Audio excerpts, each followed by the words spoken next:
Hi folks, and welcome to this video, which is an unboxing video, but something a bit different today.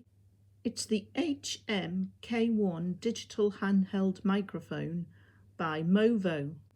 I'm not sure if this exact same model is available on Amazon.com. I got this from Amazon UK. I'll see if I can find the closest model by Movo on Amazon.com and put a link in the description.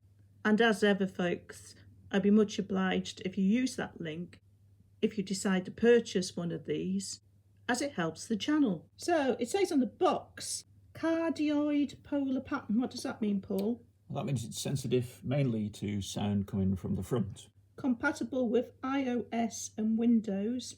I particularly wanted one compatible with iOS because I'm using it with the iPad. And you want to get away from the internal mic, which is not ideal in most circumstances. Yes folks, the reason why I've bought this is because some of you folks have told me that my voice is too quiet. If there's other things in the room like robots on and they're creating noise, you can't hear me. So hopefully this is going to improve things. Integrated gain control. Can you say something about that, Paul? Yeah, that just allows you to adjust the sensitivity of the microphone, the sensitivity of the sounds that you want it to pick up. Because you can't do that with the microphone on the iPad. No, I believe on the iPad it's got an automatic gain control, which is either up in its gain or down in its gain, depending on what the background noise is. And so that's how I can get drowned out. Headphone monitoring, what does that mean? That means you can monitor the output from this microphone directly through a pair of headphones. It's unlikely that you want to do that, but it could be useful in some situations. And on the back of the box it says, we're a team of creators and entrepreneurs who proudly support the content creation community through innovative, high-quality products that let you do you. From filmmakers to photographers, vloggers to podcasters and beyond, Movo helps you share your creative voice across countless mediums and content platforms everywhere. What's in the box? Handheld microphone, lightning cable, Type-C cable, USB-A cable, mini tripod, carrying case. And how much did this cost us? Was it about £90, Paul? About £99, I think, yeah. Oh, just under 100. Yeah. Right.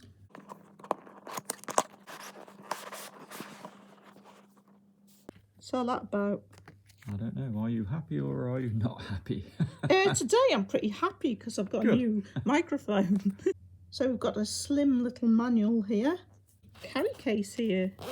What is that, to keep your microphone and stand in, or just your microphone, would you say, Paul? Microphone and cable and perhaps adapters maybe. Ah, the tripod. This is heavy. Yeah, it's an all steel construction. It's just a little desktop tripod really. Yeah, but it's got some weight to it. It has, yeah. It's unlikely that it'll cover all instances of use as a microphone, so we'll probably need to get a standard size microphone stand as well. So how tall would you say that is? About 7 inches, and then it'll splay out and go down to about 3 inches. So then we've got the mic itself, and this is heavy. Why is it so heavy? What's it got in there? I think it's not a plastic body, it's a metal body for durability, which is nice.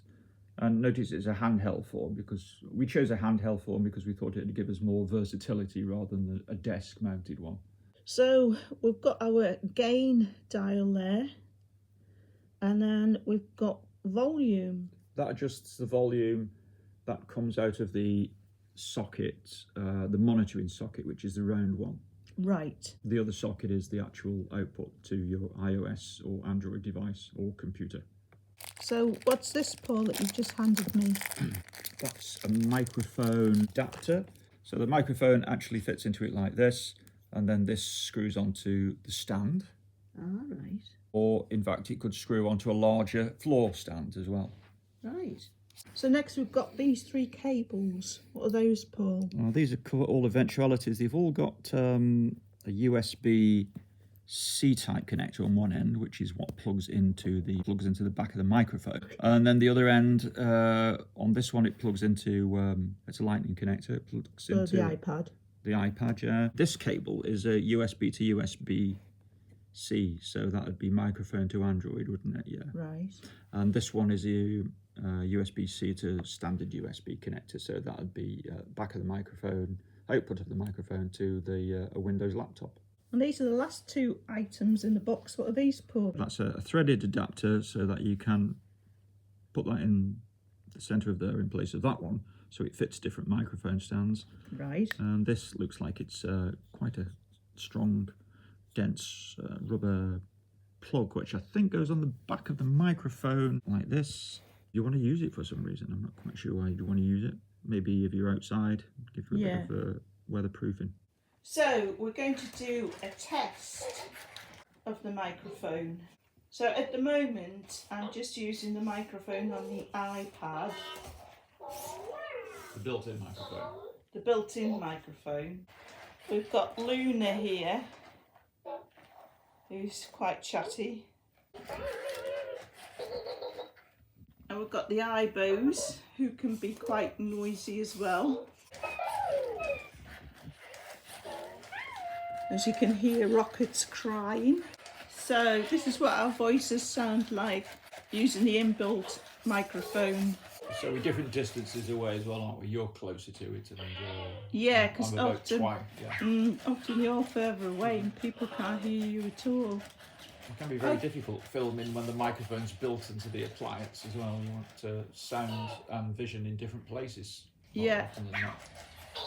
So we're going to try it with the microphone now and see what the difference is. So I've just set the gain to the mid setting on this this digital microphone. And we'll plug in. Okay. So Presumably it's working. we think it's working. I'll So play this back to find out. it's a handheld microphone. So I suppose when you want to speak, I'll pass it over to you, and we'll see if there's any handling noise. Okay, so I'm going to hand over to Luna now. Bark like a dog.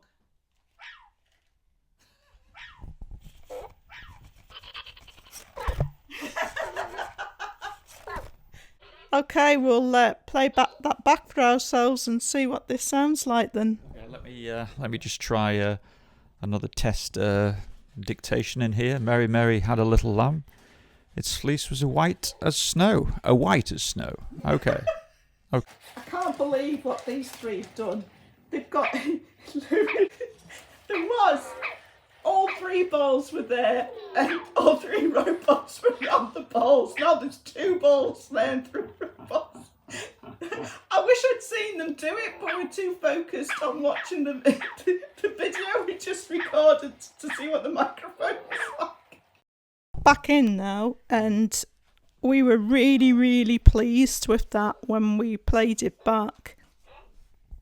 Yeah, so it's not picking up the background sounds anywhere near as in the same way as the microphone did on the iPad, which is great for most of the recording, but there are occasions when you want to pick up all the sound. Don't you think so?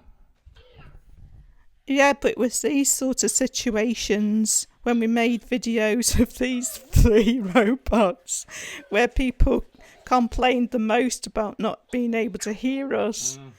They're still at it with that ball, aren't they? All the balls seem to have been kicked out of that central position now. maybe it's some special game we don't understand. So, Paul, you put this on medium gain. So, what is that doing exactly? The gain is the sensitivity of the microphone. It's and the inbuilt preamplifier, I suppose you'd call it. So the lower the gain, the lower the sensitivity of the microphone, the higher gain, the higher the sensitivity. And importantly as well, I think the gain is fixed. It's not like an automatic gain control, which is varying all the time like it does on the iPad, I think. So what would be different if you up the gain?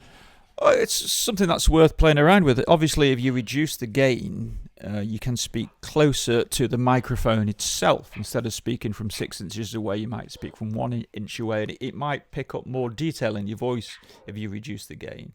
If you increase the gain, obviously, you can speak further away from the microphone, and it'll pick up more of the surrounding sound, which is what you might want on occasion. Oh, right. I didn't realise that's how it worked. Ah, interesting. I mean, the microphone itself is directional in that it's mainly sensitive to sound coming from the front of the microphone, but you can use the gain like that, up the gain to increase the sort of envelope of sound that it picks up and reduce the gain so that you've got to speak closer to it and it might pick up more detail in your voice. I've just noticed that Luna's got tired eyes. She heard me say her name. She's got tired eyes. Look at her. I think she's going to nod off. So, folks, that pretty much concludes this unboxing and review of this microphone. That first bit of footage, listening to it, I'm really, really pleased. But I suppose there's quite a bit of experimentation to do with it yet to get the settings right and find out how to use it properly. Yeah, what we could do is we could do a follow-up video after we've used it for a while. But that's it for this video, folks. Hope that was helpful to anyone thinking about getting one of these microphones. Thanks for watching as always, and hope to see you next time.